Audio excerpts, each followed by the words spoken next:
Hello everyone, once again welcome to Education Rise. एक नए video में आप सभी का स्वागत करता हूं। प्रिय विद्यार्थियों, आप यहां पर देख रहे हैं जो टॉपर स्टूडेंट्स रहे हैं पिछले बोर्ड परीक्षाओं में, उनके कॉपीज़ में आपको यहाँ पे दिखा रहा हूँ। आज भी हम देखेंगे 3 स्टूडेंट्स की कॉपी, जैसा कि हमने पिछली क्लास में देखा था। 3 अलग अलग स्टूडेंट्स की हमने टॉपर स्टूडेंट्स की कॉपीज़ देखी थी। कंपेरेटिवली उनके जो आंसर्स थे उनको हमने भी देखा था कि किस स्टूडेंट ने बेटर आंसर लिखा है। आज की क्लास में पॉलिटिकल साइंस क्लास 12th की जो टॉपर स्टूडेंट्स रहे हैं पिछले वर्षों में, उनकी कॉपीज़ देखेंगे, उनके कुछ आंसर्स हम यहाँ पे देखेंगे। और आज भी मैं आपको दिखाऊंगा 3 कॉपीज़, और फिर आगे बताऊंगा कि आपको मॉडल आंसर्स बताऊंगा कि आपको आंसर कैसे लिखना है एग्जाम में, ताकि आप भी टॉपर बन सकें, आप भी टॉपर्स के जितने नंबर परीक्षा में ला सकें। अगर आप इंटरेस्टेड हैं, अगर वास्तव में टॉपर बनना चाहते हैं, तो इस वीडियो को कंप्लीटली जरूर देखिएगा। मैं बीच बीच में कई सारी चीज़ें भी आपको बताता जाऊंगा। तो यहाँ पर आप देखेंगे ये जो पहली कॉपी है, पहले स्टूडेंट्स की, एक स्टूडेंट्स की हम यहाँ पर कॉपी देखेंगे। प्रश्न में आंसर यहाँ पे लिखा हुआ है। मैं आपको प्रश्न ये आंसर पहले बता देता हूँ, उसके बाद प्रश्न भी बता दूंगा। तो देखो लिखा है कि वर्तमान नीति आयोग के अध्यक्ष प्रधानमंत्री श्री नरेंद्र मोदी जी हैं। तो प्रश्न ये है कि नीति आयोग के वर्तमान में अध्यक्ष कौन है। ठीक है, तो आपको पता होगा कि नीति जो आयोग है, पहले योजना आयोग था, उसके स्थान पर नीति आयोग का गठन किया है। तो नीति आयोग का जो अध्यक्ष होता है वो हमेशा प्रधानमंत्री होता है ना। देश के जो प्रधानमंत्री होते हैं वो प्रधानमंत्री नीति आयोग के अध्यक्ष होते हैं। तो वर्तमान में जो पीएम है वही स्वाभाविक है कि नीति आयोग के अध्यक्ष रहेंगे। तो इस तरीके से एक स्टूडेंट्स ने लिखा। मैं दूसरे स्टूडेंट्स का भी बताता हूँ, क्योंकि लैंग्वेज में फर्क रहता है। बाकी आंसर तो वही है ना, आंसर तो सबका वही है, श्री नरेंद्र मोदी। लेकिन जो लैंग्वेज होती है ना, लिखने का जो तरीका, यही तो टॉपर बनाता है। एक दूसरे स्टूडेंट से आगे कैसे बढ़ना है। तो जो लिखने का जो तरीका है, लिखने की जो शैली है, उस पर डिपेंड करता है कि किसको नंबर ज़्यादा मिलेंगे। दूसरे आप यहाँ पे कुछ चीज़ें देख सकते हैं। जैसे राइटिंग की बात करें तो ठीक ठाक राइटिंग है, ज़्यादा अच्छी राइटिंग भी नहीं कह सकते, ज़्यादा खराब भी नहीं कह सकते, तो अच्छी राइटिंग है ना। दूसरे स्टूडेंट्स की भी देखेंगे हम, उसकी राइटिंग पर जाएंगे, उसके लेखन शैली पर भी जाएंगे।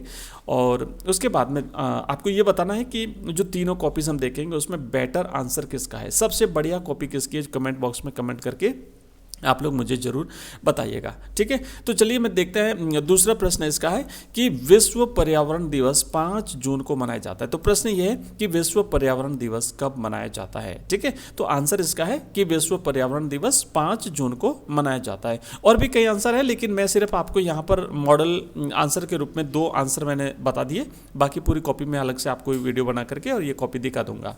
तो आगे दूसरे स्टूडेंट की हम कॉपी देखेंगे। यहाँ पे आप देख सकते हैं, जैसे मान लीजिए एक और स्टूडेंट्स की कॉपी है, इसने जो है ना सेम उसी आंसर को हम यहाँ देखेंगे। वो जो प्रश्न था उसी प्रश्न को, जैसे 5वां प्रश्न है कि वर्तमान में नीति आयोग के अध्यक्ष भारत के प्रधानमंत्री श्री नरेंद्र दामोदर दास मोदी हैं। ठीक है, अब थोड़ा अंतर तो है दोनों में, पिछले जो कॉपी देखी उसमें और इस आंसर में थोड़ा बहुत अंतर जरूर है। देखिए ना, दूसरा प्रश्न देखते हैं। नेक्स्ट जो हमने देखा था, छठा प्रश्न है कि विश्व पर्यावरण दिवस 5 जून को मनाया जाता है।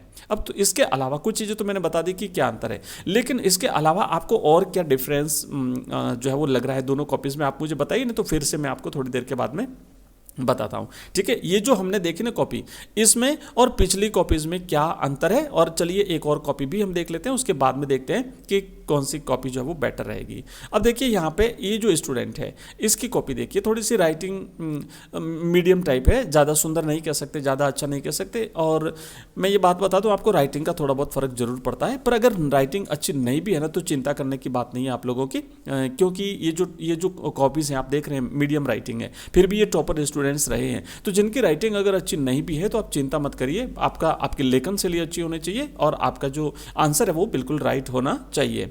ठीक है, तो कुछ चीज़ें और मैं आपको अभी बाद में बताता हूँ, पहले आंसर देखते हैं। देखो, इसने 5वें प्रश्न का आंसर लिखा है कि वर्तमान में अध्यक्ष कौन है। तो मतलब ये नीति आयोग के अध्यक्ष कौन है लिखना था। लिखा है कि वर्तमान में नीति आयोग के अध्यक्ष प्रधानमंत्री श्रीमान नरेंद्र मोदी हैं। लगभग सेम आंसर लिखा है। और इसका आगे देखेंगे, छठा प्रश्न है कि पर्यावरण दिवस कब मनाया जाता है। तो लिखा है विश्व पर्यावरण दिवस 5 जून को मनाया जाता है। अब मैं आपको अंतर बताता हूं, अगर आप लोगों को कुछ अंतर अगर लगा हो कि कुछ है तो आप मुझे बता दीजिए, नहीं तो मैं बताता हूं। देखिए, ये जो स्टूडेंट है, इसने अपनी कॉपी में जो आंसर है उसको कहीं पर भी अंडरलाइन नहीं किया है। ठीक है, दूसरी वाली कॉपी हम देखते हैं। यहाँ पर जो कॉपी है आप देख रहे हैं, ये जो आप है ना, जैसे मैंने आपको यहाँ पे दिखाया अंडरलाइन, तो ये जो अंडरलाइन किया हुआ ना, ये एग्जामिनर के द्वारा अंडरलाइन की हुई लाइन है। रेड पेन से जो लाइन अंडरलाइन की है, ये एग्जामिनर जब कॉपीज चेक करते हैं तो एग्जामिनर कीवर्ड ढूंढता है, ठीक है ना, कीवर्ड ढूंढता है कि अगर वो आंसर जो है वो राइट आंसर मिल गया तो वो क्वेश्चन राइट माना जाता है और उसका पूरा नंबर उसे मिल जाता है। यहाँ पर भी जो अंडरलाइन की हुई लाइन आपको दिख रही है, ये भी एग्जामिनर के द्वारा अंडरलाइन की हुई है। तो आप ध्यान रखें कि एग्जामिनर कीवर्ड्स ढूंढता है, जो राइट आंसर होता है ना उसको ढूंढता है। तो आप अपने उस आंसर को हाईलाइट कर दीजिए या फिर आप उसे अंडरलाइन कर दीजिए, तो किसी दूसरी पेन से, ब्लैक पेन से कर लीजिए आप, है ना, ब्लू पेन से लिखते हैं, ब्लैक पेन से अपने आंसर को, जो 2-3 शब्दों का जो आंसर होता है उसको आप अंडरलाइन जरूर कर दीजिए, ताकि एग्जामिनर की सीधी दृष्टि आपके उस आंसर पे पड़ेगी और निश्चित रूप से आपको इसका फायदा मिलेगा। एग्जामिनर जब आपकी पूरी कॉपी चेक करेगा तो निश्चित रूप से आपको दूसरे स्टूडेंट्स की, कंपैरेटिवली दूसरे स्टूडेंट्स की तुलना में आपको फायदा होगा। तो यहां पर फिर से बात करते हैं कि ये जो स्टूडेंट है ना, आप देख रहे हैं यहां पे इसने उसी पेन से या फिर आप ब्लैक पेन से, ठीक है ना, इसने ब्लैक पेन से अंडरलाइन की है अपने इस आंसर को, नरेंद्र दामोदर दास मोदी, क्योंकि आंसर तो यही था ना, तो उसने अपने इस आंसर को अंडरलाइन कर दिया। यहां पर आप देख रहे हैं 5 जून, आंसर तो ये था ना, बाकी उसने लैंग्वेज बनाई है ना, पूरा आंसर लिखा है एक सेंटेंस बना करके, लेकिन आंसर तो यही है ना, तो सिर्फ अपने आंसर को अंडरलाइन कर दीजिए। देखो, है ना, कई आपने मोटिवेशनल कोट्स देखे होंगे कि जो जीतने वाले होते हैं वो कोई अलग काम नहीं करते, बल्कि वो प्रत्येक काम को अलग ढंग से करते हैं, वो अपने काम को अलग तरीके से करते हैं। काम तो वही है, जैसे एग्जाम में लिखना है ना, सभी आंसर लिखते हैं, लेकिन लिखने का तरीका सभी का अपना अलग अलग होता है। तो ये जो तरीका है, अलग तरीके से काम को करने की जो शैली है, यही आपको टॉपर बना सकती है।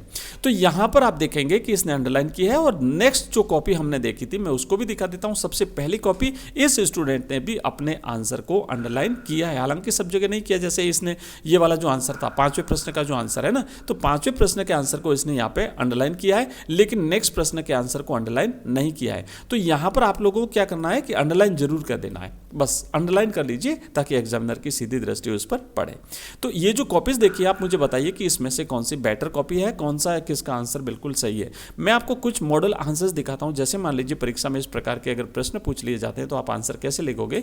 फॉर एग्जाम्पल, यहाँ पे मैंने कुछ प्रश्न और कुछ आंसर तैयार किए हैं। एक प्रश्न ये है कि मार्शल योजना, एक मिनट रुकिए, हाँ, तो कि मार्शल योजना क्या थी, इसने यूरोपीय आर्थिक सहयोग संगठन के गठन का रास्ता कैसे बनाया। देखिए यहाँ पे दो, मैं एक चीज बताता हूं आपको, ये जो प्रश्न है ना, इसके 2 भाग हैं। और एग्जाम में अगर आपको इस तरीके से प्रश्न मिलता है तो आंसर लिखते समय ध्यान दीजिएगा, क्योंकि दोनों का ना नंबर डिवाइड होते हैं। जैसे पहला है कि मार्शल योजना क्या थी, तो पहले मार्शल योजना क्या थी, इसका 1 नंबर रहेगा। दूसरा, इसने यूरोपीय आर्थिक सहयोग संगठन के गठन का रास्ता कैसे बनाया, इसका आपको लिखना, इसका नंबर अलग होगा। तो ये दोनों जो है वो 2 पार्ट में आपको आंसर लिखना है। तो इसका आंसर हम यहाँ पे देखेंगे। देखो लिखा है कि पश्चिमी यूरोप के देशों को अपने पुनर्निर्माण हेतु अमेरिका ने अप्रैल 1948 में मार्शल योजना शुरू की और यह 1952 तक जारी रही। ठीक है, तो पहले देखो बताना क्या है कि मार्शल योजना क्या थी। तो ये मार्शल योजना क्या थी, इसके बारे में पहले आपको आंसर देना है। ठीक है, तो क्या है कि जो पश्चिमी यूरोप के जो देश थे, उनका दूसरे विश्व युद्ध के दौरान जो नुकसान हुआ था, उस द्वितीय विश्व युद्ध के दौरान के नुकसान के पुनर्निर्माण हेतु, उसकी भरपाई हेतु अमेरिका ने 1948 में, क्योंकि 1945 में दूसरा विश्व युद्ध समाप्त हो गया था, तो 1948 में मार्शल योजना शुरू की थी और ये 1952 तक जारी रही थी। 4 वर्षों तक अमेरिका ने पश्चिमी यूरोप के राष्ट्रों को भारी आर्थिक सहयोग प्रदान किया था। अमेरिकी विदेश मंत्री मार्शल के नाम से प्रसिद्ध मार्शल योजना संयुक्त राज्य अमेरिका द्वारा द्वितीय विश्व युद्ध के पश्चात बनाई गई थी, ताकि यूरोपीय देशों को द्वितीय विश्व युद्ध के दौरान खराब हुई अर्थव्यवस्था को पुनर्गठित किया जा सके। तो ये आंसर है ना, यहाँ तक है ना, यहां तक तो हमने इसका आंसर लिखा कि मार्शल योजना क्या थी। अब आगे क्या है कि इसने यूरोपीय आर्थिक सहयोग संगठन के गठन का रास्ता कैसे बनाया। तो आप यहां पे लिखेंगे कि मार्शल योजना के अंतर्गत ही सन 1948 में यूरोपीय आर्थिक सहयोग संगठन की स्थापना की गई थी। ये जो योजना थी, इसी योजना के तहत 1948 में इस सहयोग संगठन का निर्माण किया गया था, जिसके माध्यम से पश्चिमी यूरोप के देशों को आर्थिक सहायता प्रदान की गई। तो इस तरीके से ये जो मार्शल योजना थी, इसने इस यूरोपीय आर्थिक सहयोग संगठन के गठन का रास्ता बनाया था। तो ये हमने एक प्रश्न देखा है।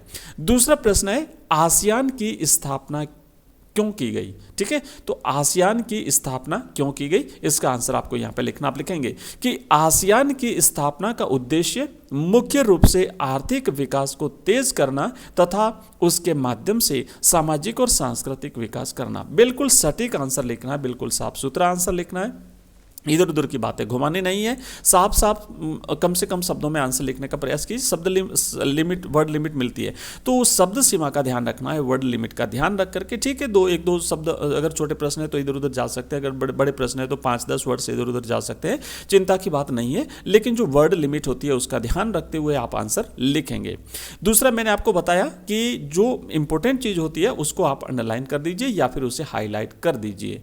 और आगे बढ़ते हैं, एक और प्रश्न हम देखते हैं कि गठबंधन की राजनीति से आप क्या समझते हैं। तो देखिए, इसका आंसर आप इस तरीके से लिखेंगे कि गठबंधन की राजनीति से तात्पर्य ऐसी राजनीति से है जिसमें चुनाव के पूर्व अथवा पश्चात आवश्यकता अनुसार दलों में सरकार के गठन अथवा किसी अन्य मामले, जैसे मान लीजिए राष्ट्रपति चुनाव है, में आपसी सहमति बन जाए। तो या तो चुनाव से पहले एक मिनिमम उनका जो कार्यक्रम होता है उसके तहत कुछ दल मिलकर के एक गठन कर लेते हैं अपना, या फिर चुनाव के पश्चात जैसी आवश्यकता हो, जैसे राष्ट्रपति चुनाव आए तो उसमें किसी एक उम्मीदवार को जिताने के लिए कुछ वो उनकी आपसी शर्तें तय हो जाती है और उस शर्त के तहत वो जो है वो सहमति बन जाती है और एक उसके शामिल साथ हो जाते हैं, जुड़ जाते हैं। और वे सामान्यतया एक स्वीकृत न्यूनतम सामाजिक कार्यक्रम के अनुसार राष्ट्र में राजनीति चलाए, तो इसे एक गठबंधन की राजनीति कहा जाता है। नेक्स्ट एक और प्रश्न लेते हैं, अंतिम प्रश्न है कि गठबंधन सरकार के पक्ष और विपक्ष में दो दो तर्क दीजिए। जो गठबंधन की सरकार होती है उसके फायदे क्या है, उसके नुकसान क्या है, उसके पक्ष में आपको तर्क देना है और उसके विपक्ष में आपको तर्क देना है। तो यहां पे हम पहले देखेंगे पक्ष में तर्क। क्षेत्रीय संतुलन स्थापित करने में सहायक है, और दूसरा लिखना है कि विभिन्न पक्षों का सरकार में प्रतिनिधित्व हो जाता है। विपक्ष में आप तर्क लिखेंगे कि राजनीतिक अस्थिरता बनी रहती है और नीतियों में दृढ़ता का अभाव देखा जाता है, पाया जाता है। यह है गठबंधन सरकार के पक्ष और विपक्ष में तर्क। तो विद्यार्थियों, कैसा लगा आज की ये क्लास, कैसी लगी मुझे जरूर कमेंट बॉक्स में कमेंट करिएगा। आने वाले क्लास कैसी आपको चाहिए, किस टॉपिक पर आप वीडियो चाहते हैं, और आपको मॉडल जो आंसर कीज हमने देखी है टॉपर स्टूडेंट्स की, अगर आप पूरी कॉपी देखना चाहते हैं तब भी मुझे कमेंट बॉक्स में कमेंट करके बता दीजिए, ताकि मैं एक कंप्लीट वीडियो लेकर के एक एक कॉपीज का है ना, एक एक कॉपीज को हम देखेंगे कि स्टूडेंट्स ने किस तरीके से आंसर लिखा है। और नेक्स्ट जो हमारा बाकी जो वीडियो रहेगा उसमें भी मैं आपको इसी टाइप से और जिस सब्जेक्ट का आप चाहते हैं वो बता दीजिए, उस पर हम अभ्यास करेंगे। और अगर ये जो जैसे मैंने आंसर बताए इसी प्रकार के और अगर वीडियोस चाहते हैं तो नेक्स्ट मैं आपको एक पूरी श्रृंखला लेकर आऊंगा जिसमें हम सब्जेक्ट वाइज खूब सारे प्रश्नों के अभ्यास करेंगे, ताकि बोर्ड में ज़्यादा से ज़्यादा नंबर आप प्राप्त कर सको। प्रिय विद्यार्थियों, मैं आपको बता दूं हमने मॉडल पेपर्स बनाए हैं क्लास 12 के लिए, अलग अलग सब्जेक्ट्स के, पॉलिटिकल साइंस के, हिस्ट्री के, ज्योग्राफी के, इंग्लिश के, हिंदी कंपलसरी के आदि के। तो अगर आप प्राप्त करना चाहते हैं मॉडल पेपर्स तो आप हमारा ऐप डाउनलोड कीजिएगा। हमारा ऐप है एजुकेशन राइज, इस वीडियो के डिस्क्रिप्शन में लिंक दिया हुआ है, उस लिंक से भी आप हमारा ऐप डाउनलोड कर सकते हैं। इसके अलावा आप हमें टेलीग्राम चैनल पर और इंस्टाग्राम पर और साथ ही साथ फेसबुक पेज पर भी फॉलो कर सकते हैं। लिंक इन सभी का हमारे इस वीडियो के डिस्क्रिप्शन में दिया हुआ है। मिलते हैं नेक्स्ट वीडियो में, तब तक के लिए बाय, धन्यवाद, थैंक यू।